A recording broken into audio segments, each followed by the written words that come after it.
So mga ka-video okay, testingin natin itong ating video okay mini sound system natin. Ito. Ayan, tumutugtog na yan mga ka-video okay. USB at Bluetooth yan mga ka-video okay, yung function niya. So paano natin ginawa? Nilagyan natin ng mixer. Ayan mga ka-video okay. Marami nagtatanong kasi dyan kung paano natin ginawa yung Bluetooth. So ayan mga ka-video okay. Yung Bluetooth dito sa mixer, ayan, yung Bluetooth dyan sa mixer, naglagay tayo ng wire papunta rito sa pindutan. Ayan mga ka-video okay yung wire nya oh. Ayan oh. So yan, ito yun. Kaya nagkakaroon siya ng Bluetooth. Pag pinindot mo dito, makikita yan dun oh. Ayan. Hindi ganong mapansin yun. Bluetooth na siya. So kung may nakamonitor tayong cellphone na Bluetooth, magpapangsyon na yan. So ang patutugtugin natin ay USB. Ayan, naka-record. Pindot natin uli, USB na. So ayan, tutugtog na po yung USB. Ayan. So ganun lang mga ka-video okay. Kahit nagtutugtog yung ating Bluetooth, pwede tayong mag-select ng number. Ayan. Ayan. Pwede natin pagsabayin. Yan mga ka-video. Pwede natin pagsabayin. Halimbawa, ma-play tayo ng kanta.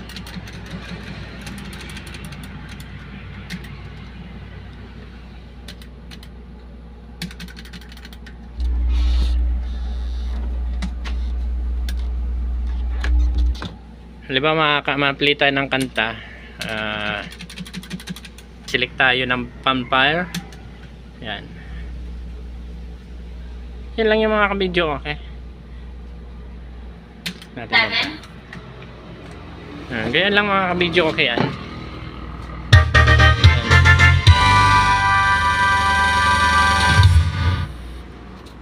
So napakaganda ng sound niya mga ka-video okay kasi ginamitan natin yan ng processor. At ang laman nito ay D15 na instrumental. Tapos dalawang woofer na ginawa nating subwoofer. Yung pagkatono natin. So bass lang yung lumalabas dyan mga ka-video okay. Dahil ginamitan natin ng processor kaya napagawa natin ng bass. So pag nakabili tayo ng totoo talagang subwoofer na speaker, so papalitan natin yung woofer natin para maglakas pa yung sound ng ating video okay.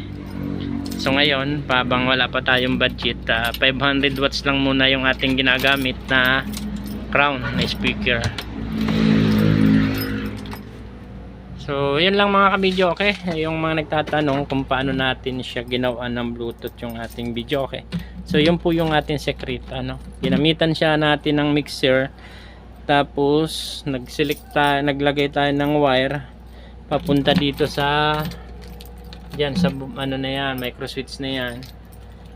At kinonekta natin dun sa Bluetooth ng mixer. Ayan dun sa loob. Ayan oh.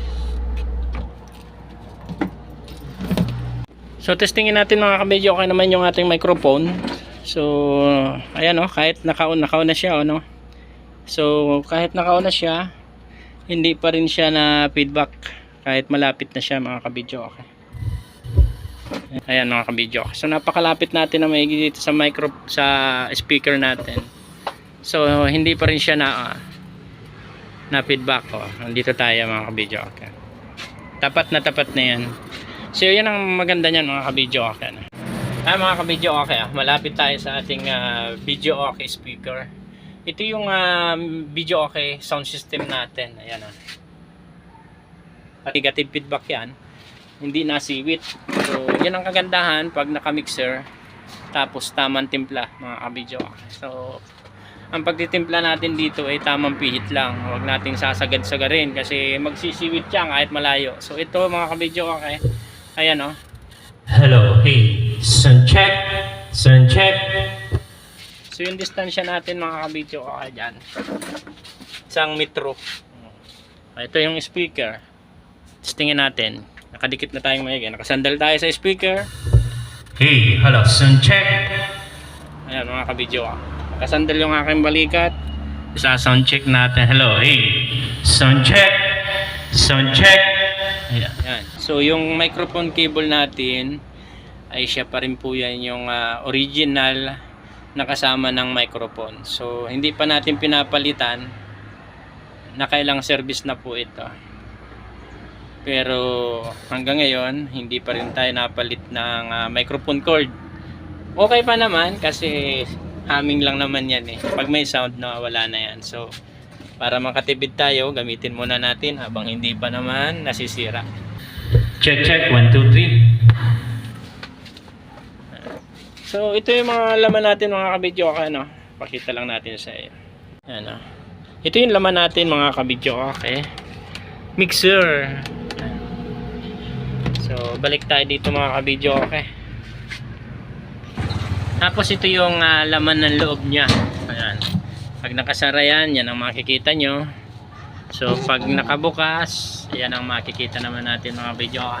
Ginamitan ko siya ng equalizer at saka ng crossover. Yung video okay player natin, Mega Pro Plus, saka yung Juson. Yung pambase natin ay Juson, yung dinadala po nito. And then kung makikita po natin yung isa dyan, ayan o. Yan yung pang mid natin, yung mid high. 5 auto lang po yan yung nagdadala na ang brand ay HDT. Yan mga kabidyo okay. And then mixer. Then yung TV natin, pagpasensyanan nyo yung TV kasi hindi na natin yan siniservice mga kabidyo okay, retire na yan kasi nagkaroon ng kulay itim. So monitor lang natin ito rito at yung flat screen nandun sa loob. So pang demo lang natin yan kaya may kulay itim na yan mga kabidyo okay. So yun mga pakaganda mga kabidyo okay kasi kahit malapit hey. Hindi nasiwit, hindi masakit sa tainga kahit malakas yung tugtog natin. Check natin. Sound check.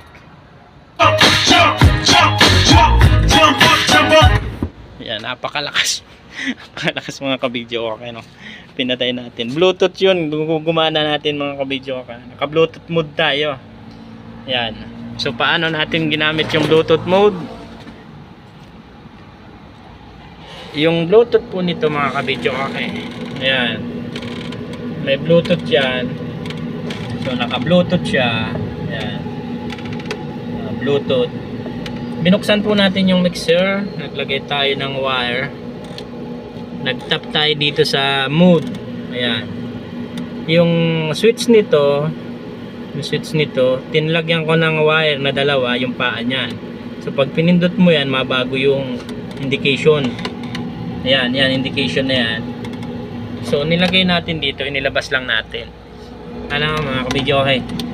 Itong Bluetooth mode na to, yan, switch nyan. Nagtap tayo dyan ng wire. Dalawang wire sa paan nitong switch. Ano, mga kabidyo, okay. And then, umikot dyan yung wire. Nakarating dito. Yan na. Ito na yun, yung wire. Nakatap dun sa mixer. Doon sa Bluetooth. Ito na po yan yung dalawa. So kaya nakokontrol natin dito. Ayan. Kaya nakokontrol natin dito kung pwede tayong mag Bluetooth at USB. Ayan, USB mode. Bluetooth at USB mode. And then pwede tayong mag video okay. 1 2 napapagsabay natin yan. So hindi tayo pwede mag-play ng mga kanta kasi baka tayo ma-copyright. Ayan. Ayun mga kabidyo okay. Ayan. Naka ano na siya.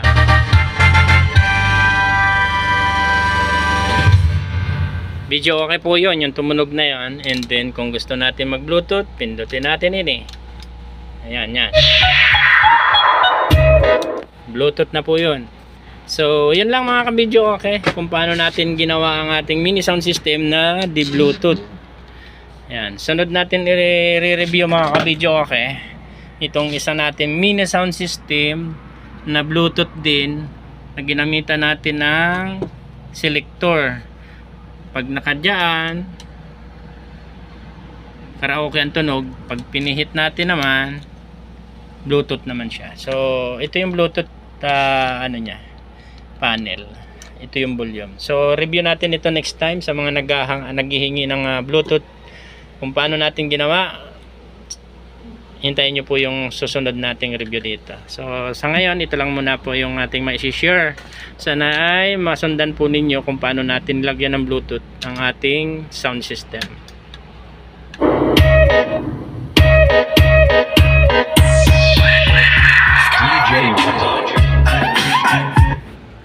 So yun lang mga ka-video okay. Pasubscribe naman sa aking munting YouTube channel, Sereno Video Okay Vlogs. Maraming salamat. God bless.